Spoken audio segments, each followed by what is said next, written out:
tatlo yata mag-trip to Jerusalem yata. Ang hirap pa ha? Upo-upuan yata tayo. Upo tayo.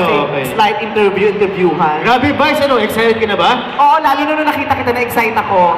At saka alam niyo ba, wala lang. Ano na, John Lloyd? Wala na, starstruck ako kay John Lloyd, ang gwapo. Sobra! Bumalik ako sa pagiging fan mo.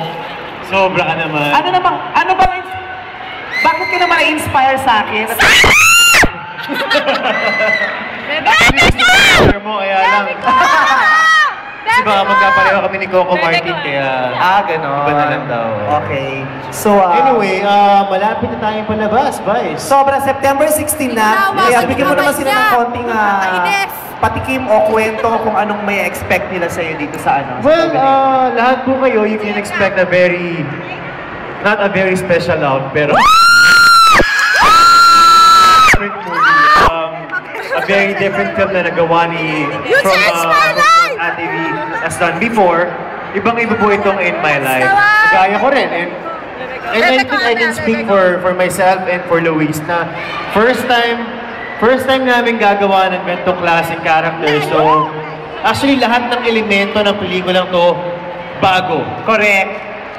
Tsaka bagong Lloydie, bagong Luis, ang makikita bagong ATV, diba? Pero okay magalala, hindi naman ganitong klaseng bading ang makikita ang Diyos. Gwapo pa rin si Lloydie dun sa movie na yon, kaya okay yung magalala. Tsaka of course, set in New York City, diba? Oo, bongga. So, para na kayong nanood ng Travelog, tapos ang ganda pa ng storya. Correct.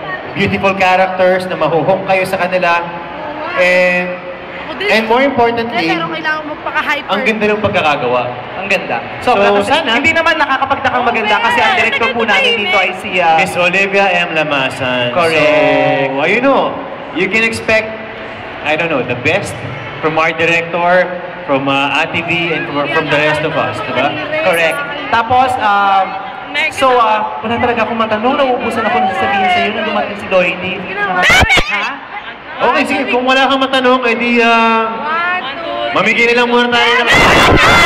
tayo. Ilan? Dalawa? 22 or dalawa lang?